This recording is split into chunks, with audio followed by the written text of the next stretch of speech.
takeaways from yesterday? We can start off. Sim, yay! Just quickly, I liked the idea of naming the monkey. I named mine Bubbles now. So it kind Bubbles. of just makes it quite amusing and separates that out. So I liked that. Yeah, love that. Who else has got a name for the monkey brain? Yeah, love it. Type in the chat, what's your name for monkey?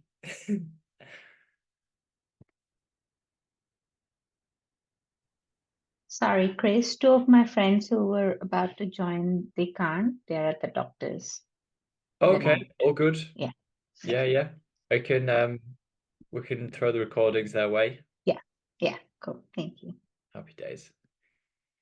Oh, good. Bob, love it, Kerry. Danielle, I called him monkey before I continued. Love it. Tina, yes. Fantastic.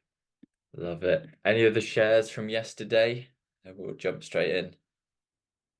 I like the link between the core needs and thinking about what your monkey brain needs. So it might be go away to the bathroom and just have some quiet space so it feels comfortable. Just simple things like that, and just how powerful the breathing was. I had another crack at that today. So that was the the sky breathing.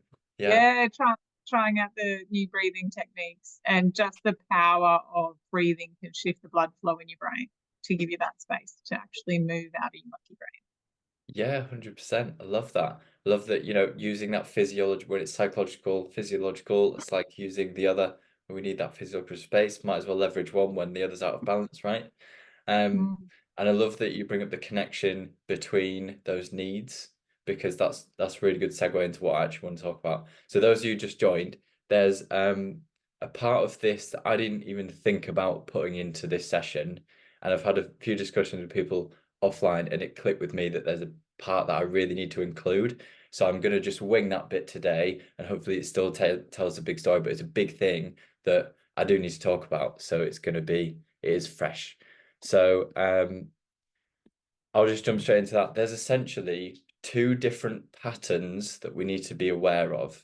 So Kerry, you just mentioned about the monkey brain's drivers. So those 4 drivers that we have of love and connection, significance, the safety and security and belonging, right? We can unpack that even more. So I did some work with a neuro guide. I don't know if you've heard of Professor Steve Peters. This is from his work. He works with literally Olympians on how to manage their monkey brains too. And there's 11 drivers. So those 4 drivers can be unpacked into 11, right? And this is really key because, and in fact, I'm just going to share with you exactly what the 11 are right now. Let me just get that up. Is it gone? So, and I'll share it with you at the end. Everyone has this. So there's these 11 drivers. Every single one of us has this, but to different extents. So if you just graded each between 1 and 10, right? So the first one is the need for dominance. We all have a need for dominance. So that's the extent to which that you experience your monkey brain actually needs to show like being superior, right? The next one is ego, which is the extent to which you experience your monkey brain needs to promote and maintain a really good image of itself. Yeah. The next one is food. So extent to which you experience your brain is just thinking about food all the time, right? My girlfriend has this a lot. I don't so much, right? So inquisitiveness, the extent to which you experience your monkey brain being curious about the world around you is another one. The next one is parental, which is the extent to which you experience your monkey brain actually liking and looking after and caring for others, right? So generalization, but most women can often have that more than men, right? I think that's fair to say. Yeah. So And the next one is power, to the extent to which you experience your monkey brain needing to be in control of a situation. Next one is security. So the extent to which you experience your monkey brain being vigilant about its personal safety and stability.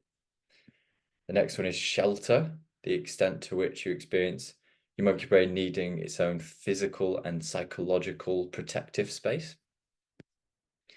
Then we have territory, so being protective of material space or its role as well.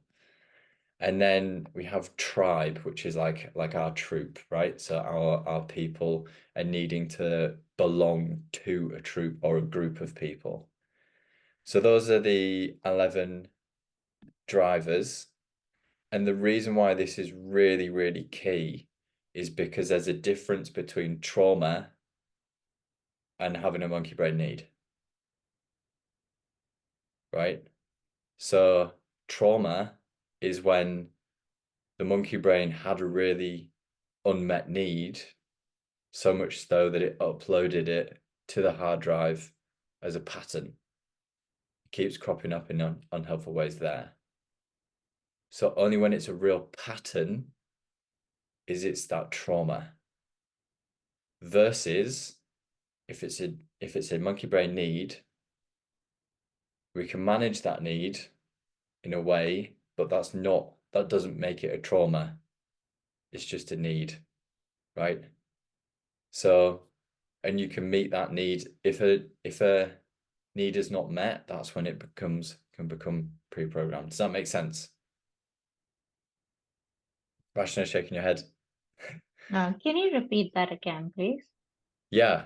So your monkey brain has all these needs. So you might have a parental need to take care of your kid, and if you come away from that and go on holiday and you're absolutely dying to just look after your kid and you really miss them, that's how you do it, right? Then that doesn't make it a trauma. That's just a need, right? So your monkey brain has needs, but it doesn't necessarily make it a trauma.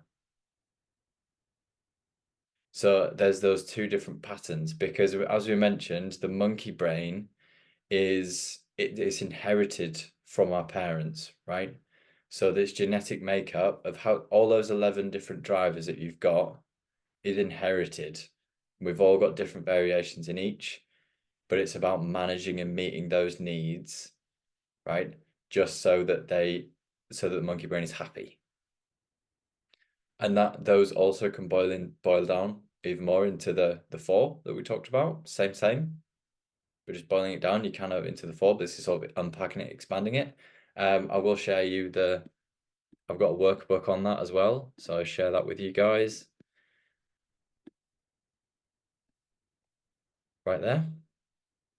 So you can get a real profile of your monkey brain. So you can know the needs that you need to meet to manage the monkey brain. Yeah. What's coming up for people? That is completely new stuff that I've sort of included. So what's landing? Any shares? Put in the chat.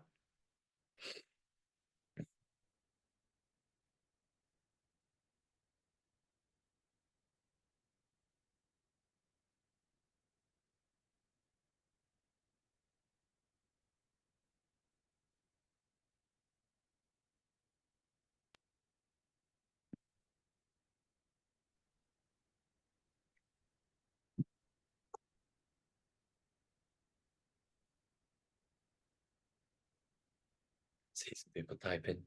Oh yeah, Kerry. Sorry, I'm typing. I'm not a great typer. So I was curious when you were talking about how it was all inherited. I was wondering how that did fit in. So that helps to sort of clarify that. So if someone, like all of these childhood events that we all have that we see as mini traumas, which could be, someone didn't want to play with me at the playground, or I was, hungry and someone didn't get me lunch when I wanted it straight away, and as a kid, like we can make that mean something that it's probably bigger than what it actually is. And then some of those things get ingrained as patterns and we make it mean something. So is this what, like, obviously there's big trauma and then there's all those little traumas that everybody has. Are we talking about those type of things? And is managing it still similar? Because obviously we're going to be triggering those traumas more often. Like you've got the normal needs that we all have in different variations of those 11 we talked about. And then there's going to be other things that trigger that monkey brain. So is managing the monkey brain still the same? Yeah, so in that, as you say, it's like, so back in time, it's when that need was unmet back then is when the monkey brain was initially triggered and the need was unmet. And we, as you say, we made it mean something to us back then, right? Until present day. So back then we've made it mean something to us. That is when limiting beliefs are born. Like, I can't do this with a friend because I will be rejected because I was back then. Doesn't mean you will be today. It's a limiting belief kind of thing, right? So that limiting belief was onboarded, that meaning was onboarded by the monkey brain back then onto the parietal subconscious brain, right? So once it was put onto the parietal all the way back then, it meant something back then. So the moment it's uploaded to like the limiting belief, the meaning back then was uploaded to parietal subconscious, that is when it's trauma. When it goes on to subconscious, the limiting belief by monkey brain. However, in present day, because monkey brain only works in present, right? When he's still got those 11 needs and he's got this parental drive that actually I need to just look after my kid, right? So safety and security in today, your monkey brain for sure will feel safe and secure if it's in its house in today. So that sort of depicts the two. It's separate. It doesn't have to be a trauma for it to be. It's identified in those two distinct patterns. Yeah. Does that make sense? Yeah. Happy days. Any other questions on that? I'll keep going. No. Okay. So yeah, so it's about actually identifying which is which. So because we might have, as I say, your monkey brain is inherited all of these different drives. So it's getting to know exactly what the drives are, and that's just part of who you are, and that's fine, right? That's okay. And just working with that, that's when managing monkey brain really takes effect. And it's it's about meeting those needs that the monkey brain has of your drives. By needs, I mean the drives, which can be boiled down to those four. And trauma is when we go back in time when monkey brain's needs were not met and it's still a pattern cropping up, created a limiting belief, and meaning back then was uploaded to subconscious. And that's when we talked about the repetitions of how to get it off as well. So that's part of it as well, is coming back to that, debunking that limiting belief. This is obviously exactly what coaching does. And going from that is because it's all subconscious, but we can reprogram that consciously when we're not in monkey brain mode. Happy days. So yesterday we did a little bit about actually I'm gonna skip that bit. So if we go into the monkey brain needs even more, we won't do all 11, but out of the four main ones that we discussed, as a little exercise, what does safety and security mean to you today? Just as a little exercise. What does it mean to you today? Put it in the chat or write it down.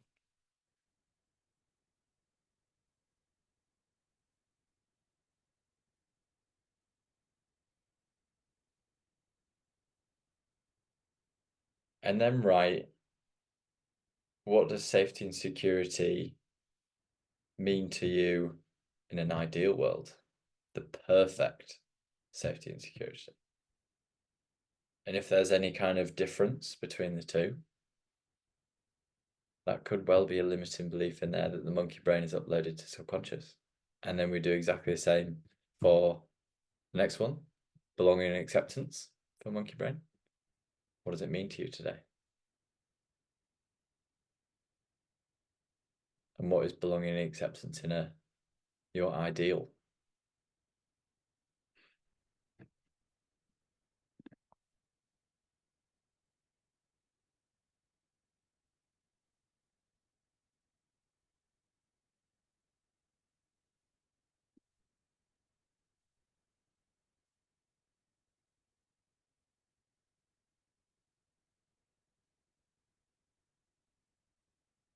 And then the next one, love and connection.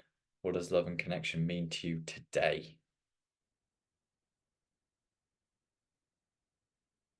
And ideal life, what do you want it to mean to you?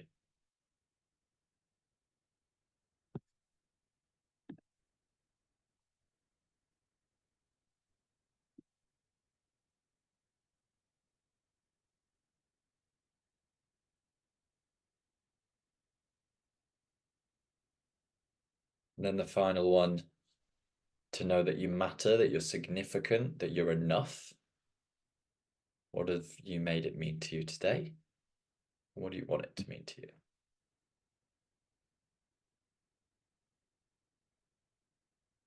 And any gaps, if they're not, because all of them, some of them might be really, really similar as you write them. And if they are really, really similar, then that's great. And if some of them are out of balance and you feel that there's a bigger gap between two of those answers, then that means that there's something in there. There's a belief, there's a meaning that perhaps was uploaded by monkey brain to your subconscious.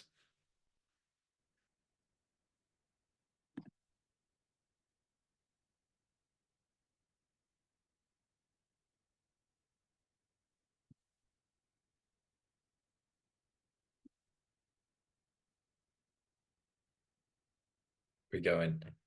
Do we need a couple more minutes? Yeah. Okay. Okay. I'll hold off.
Okay, I'll do one more minute on that and we'll jump in.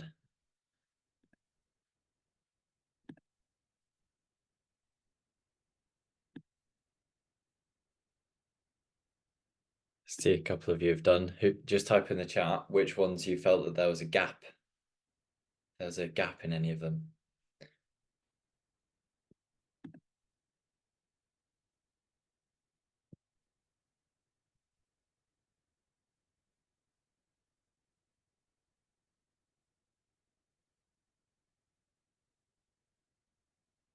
Enough and significant, yeah, Roshna.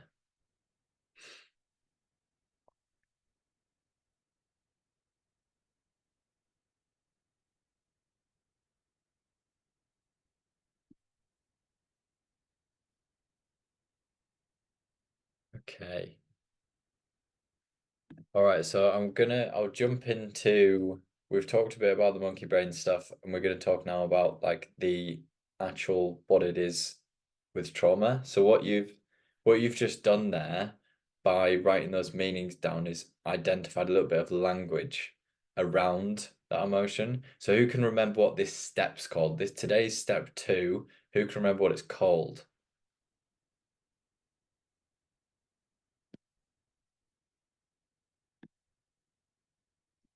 Yesterday was access. That's it, D. Identify and express. So yeah, exactly. Identify and express. That's it. So today it's what you've just done by writing down what that means to you is identifying part of the need that is look at the gap, the ones with the big gap between what it means to you now and what it would mean what you want it to mean to you. You've identified a gap there, and in writing that down, you've already identified part of the language to build around that. Right. So the first step is really identifying, because if we say we want to heal something, we need to know what it is we're healing, right? And as we write and as we talk about these things, you'll find that for each of us, different things will land and resonate. As it's resonating, it's building up your language around that thing that you're trying to heal. So I always say, write around it. If you can't identify what a language is, write around it, because it's kind of like building a steering wheel for you to be able to drive the emotion out the window, right? Drive it and process it, express it. So that's the second part, that's why identify and express is in the same step, is because you're identifying what that handle looks like, getting a grasp on it, and then the express part is like driving it out the door, right? So they're part of the same stage, is identifying what it is which actually trying to release from this emotions chamber.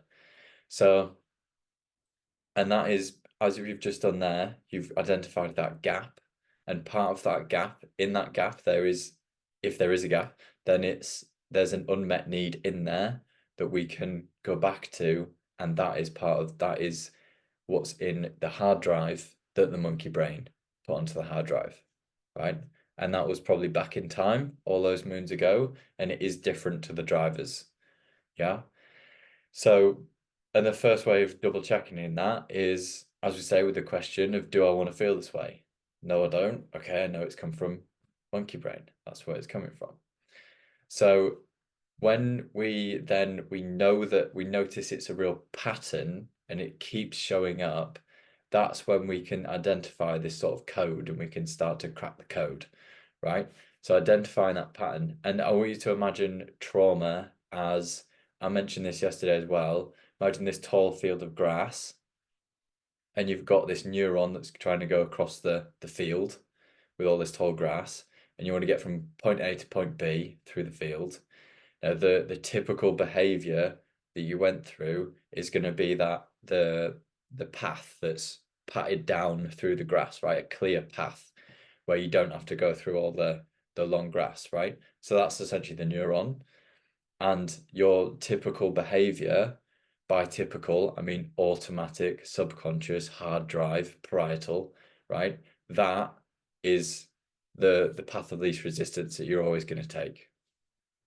Path of least resistance being the key word there, resistance, because if we try to take a new route, you got to go against all that new grass, and it's going to be really difficult. You've never done it before, you get all this resistance. And we find this when we go through trying to create a new behavior as opposed to a traumatic one, because it's what we know. So, and there's two ways in, if you were to walk down that path, that from A to B, and it's previously had trauma, or you to imagine it like a little kink in the path that's really uncomfortable. When you hit that kink, it's like, oh, all those emotions come flooding back, right? And that's what that trauma is. And what we got to do is you can either heal that original neural pathway, which is what we want to do because we want to have that old behavior back, but without the kink. Now, there is a route around it, which we don't really want to do for long-term, sustaining us long-term, right? Because it's not real healing. We can go around it and create a new path. As I say, you'd be going against all that tall grass. And when you create that new path, you're essentially programming a new subconscious behavior. You've now got the two paths, right? But the problem with that is it always leaves the old kink in the old path, because that's still got all that emotional, that all those emotions are going to stay trapped within us. So we've got to, it's about really ironing out how to go through that path, the original path. Things like hypnosis, NLP do create the workaround path. But to really go through the old path, which is where the real healing is at, is to build up that language around it, as you've just done there, that we don't yet have. We don't yet know, we can't quite identify what that kink is in the path yet. So we've got to build up, what is it what was the unmet need all the way back then from the monkey brain that put that kink in the path, and how can I actually express it in a way? And it's a monkey brain expressing it, right? It's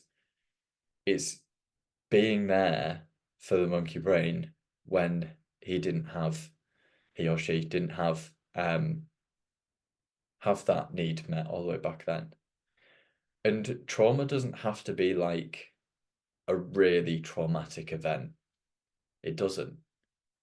Because part of this is like love and connections. If parents or didn't give you the praise that you needed at a certain point in childhood, that can still be enough to be trauma, right? It doesn't have to be a huge event.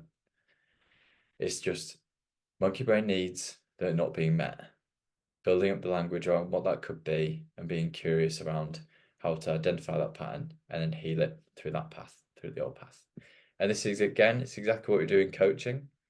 Not in NLP coaching, because that's a workaround, as I say. And I was listening to a podcast today, and I want to give this little example and just see if it lands. This is going a bit off track, but basically, Elvis Presley, right? Elvis Presley. So there's a podcast about how he had something called parapraxis. And as he was singing his songs, he'd sing all hundreds of them seamlessly, every single line, every single word, perfect. Apart from there was one song that he always got 4 lines of the song wrong. And what was happening was there was this subconscious need for him to express. He was talking about something quite deep in his sort of upbringing, I think it was, and he was unconsciously trying to express that in the song, and that's why he changed the words sort of subconsciously, and he kept mucking it up because he was trying to express that part of it. So it's about expressing those parts of us that in a way. So he was doing it through music, right? I can send you the podcast on that if you're interested. Message me after. I found it really interesting, and it's that expression of needs that was coming through on a subconscious level, right? So it's having a handle on what we want to process and driving it out. Yeah. So does that all make sense so far? Yeah. So when I talk about this kink in the road, I want you to imagine it like a shape, right? So imagine it like a star shape, and every time you hit it with a new piece of language and identify a new part of it, you're building up the language and you've identified it like a star shape. Doesn't matter what shape it is, I'm just saying, because that could translate into this part of me had rejection, this part of me was shamed, and that's the language that I'm building up around it. And then to be able to express it is to dissipate and process that part of the shape. So the key point is you don't just do one bit of processing on one thing and then it's done. Is you're hitting it all angles, because when it's likely, mostly, that if the monkey brain uploaded a pattern of behavior to the hard drive where it felt like its needs weren't being met on a one-off basis, it wouldn't have uploaded to the hard drive because it needs consistency, right? So if when it's happened on repetition, and then, as I say, it doesn't have to be a big event. It can be little bits of small events of not being loved, not feeling significant, whatever it is. Then that's when it becomes. So that's why I always say imagine it like a star shape, because you've got to keep hitting it from different angles, because all the way back then when you created that meaning for it and the limiting beliefs cropped up, it's going to pop up in different places as well. And consciously, this is what we have to do to bring it back to, if we want to bust those limiting beliefs, because the same belief will crop up in many different events in different ways, in different capacities. So it's about coming to be able to just push that new pattern back to where you want it to be from all those different angles, so that you can really heal that same that pathway. How's that going? That was a lot, wasn't it? So that was a lot of me talking. So it's probably a good time for me to just check in with you guys. How we going? What are our thoughts, takeaways, shares? Feel free to come off mute.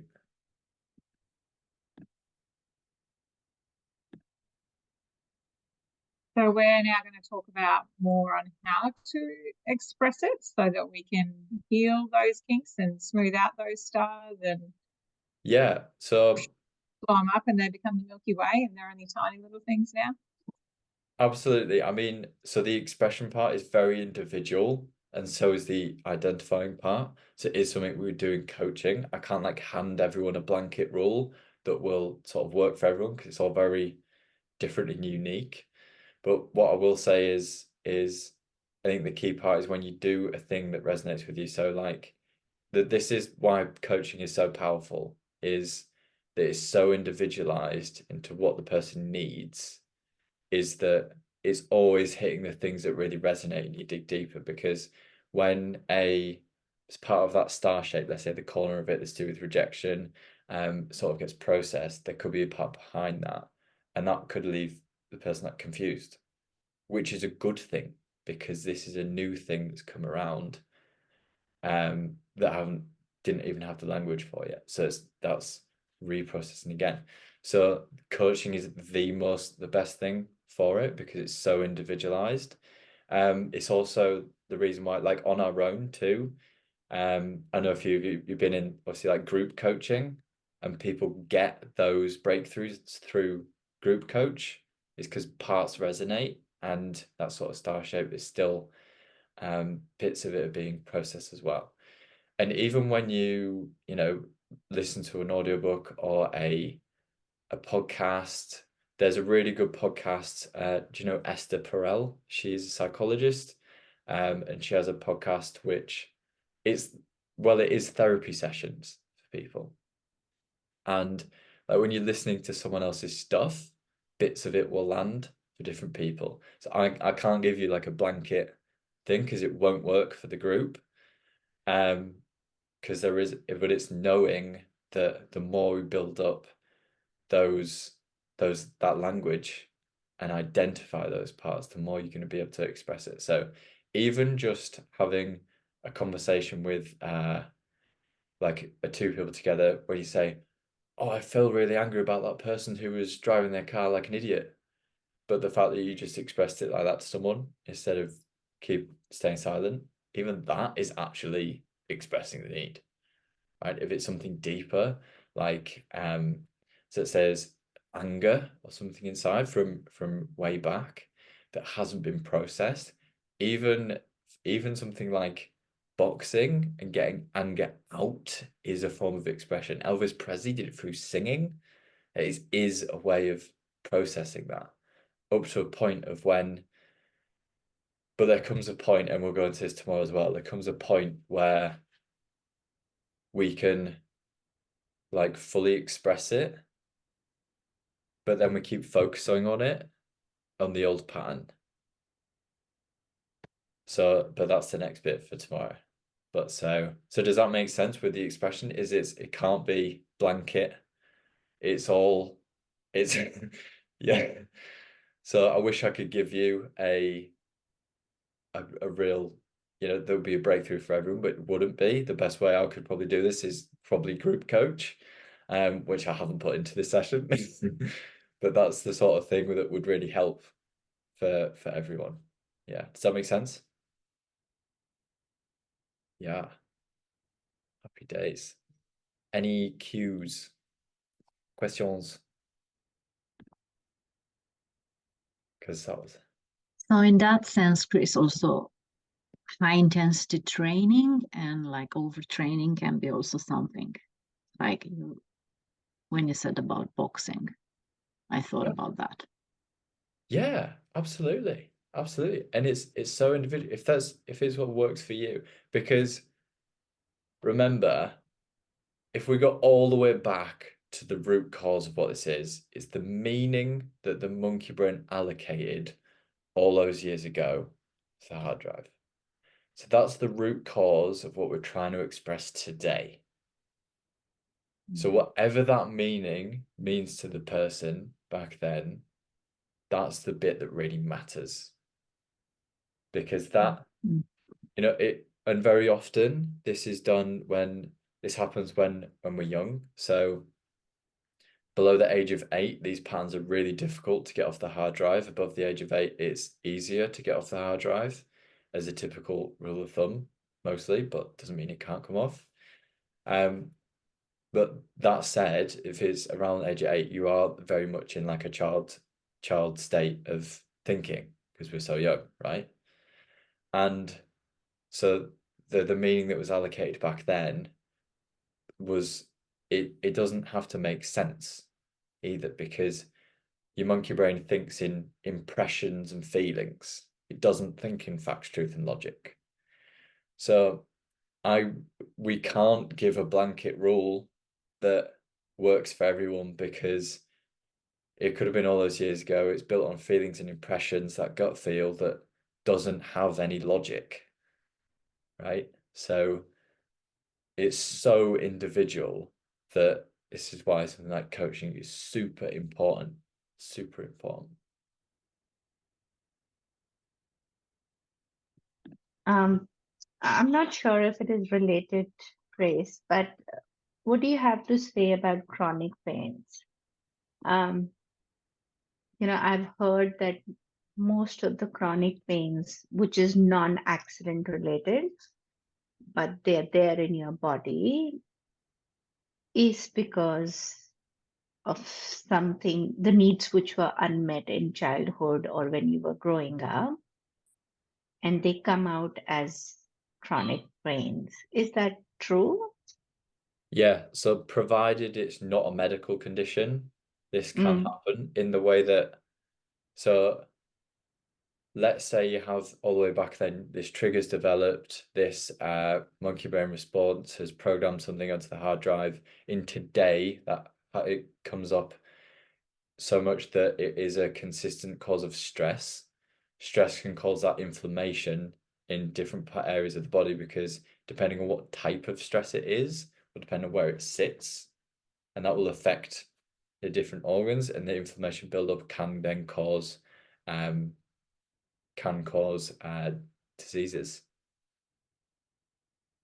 Yeah, so but that's like, as long as it's not like a medical, but yeah, because stress does cause inflammation, chronic stress, like really slowly over time, so it wouldn't ever crop up in your youth, but absolutely, yeah.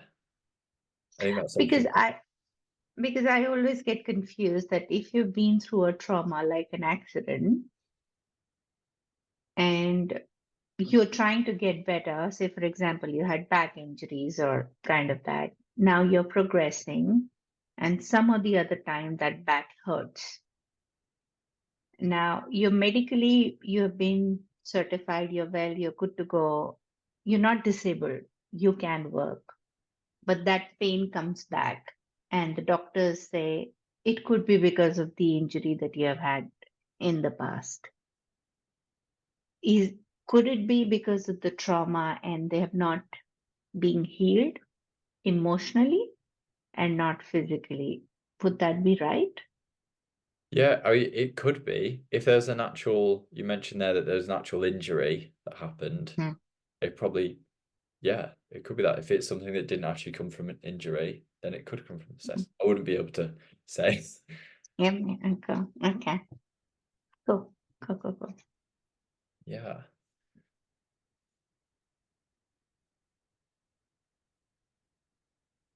Ah, Dee's got a book recommendation for you. Love it. Mhm.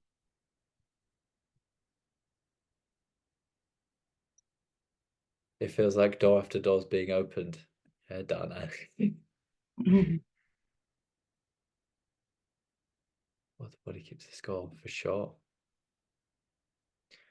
Happy days. So is there any how are we going on that? Any more questions on that lot? That's just want to make sure it's all making sense. Mm.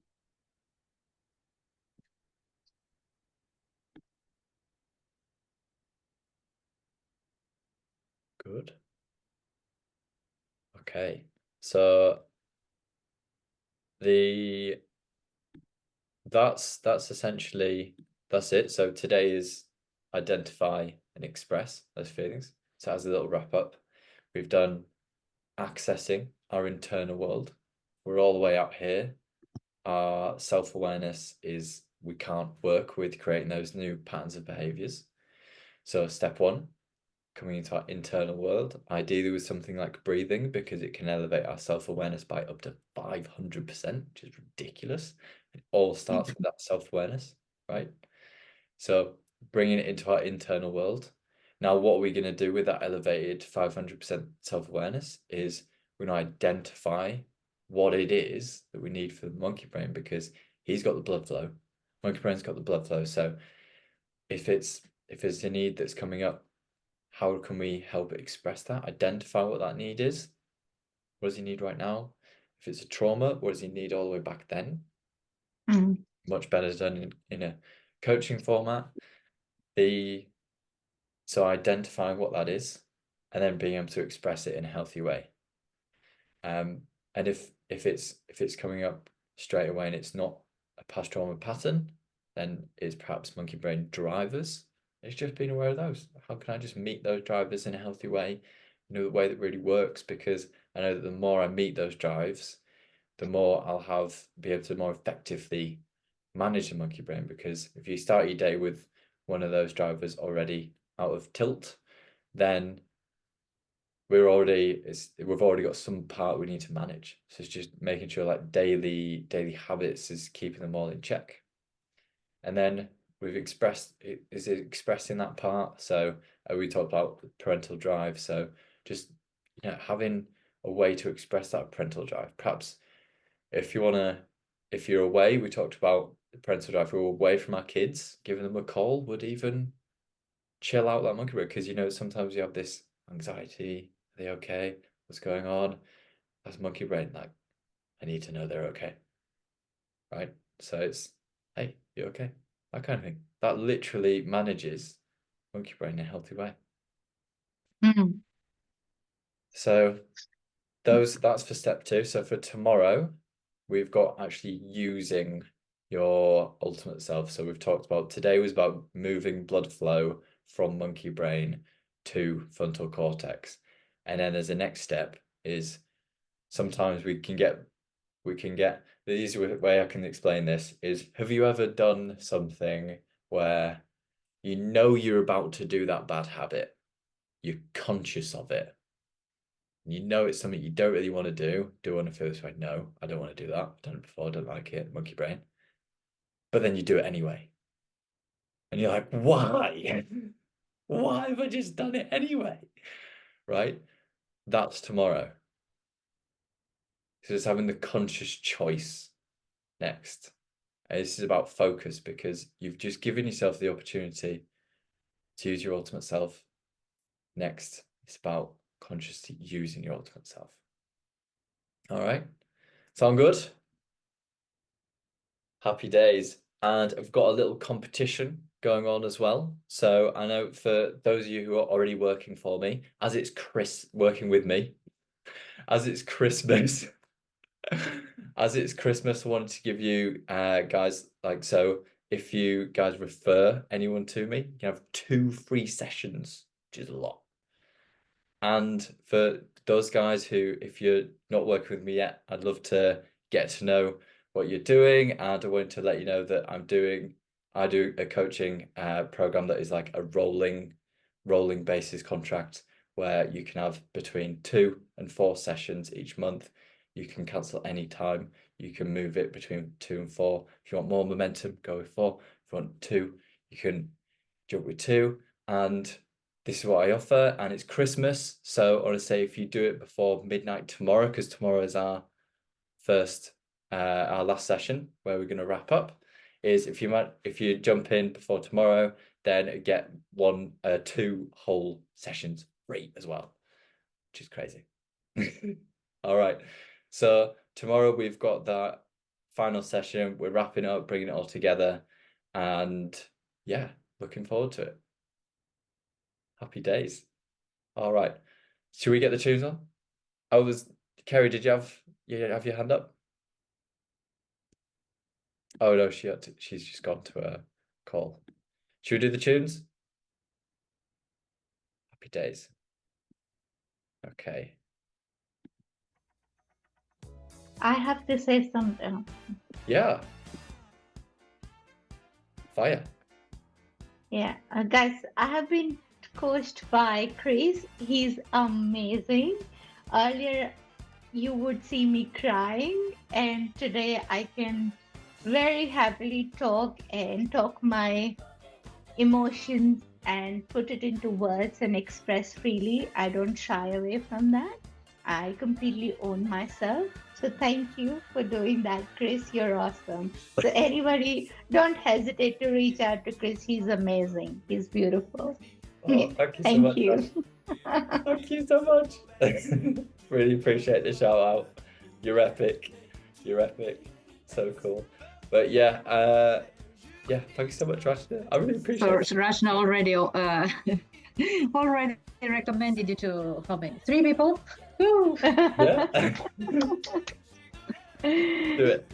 So here's everyone's continued success. Let's keep it going, keep the breakthroughs going. Like, love how, like, this has been such an epic group, hasn't it? Such an epic group. And I love this, and let's just keep it up. We've got tomorrow together. Let's lean all in and let's do it. All right. See you guys. Let's get the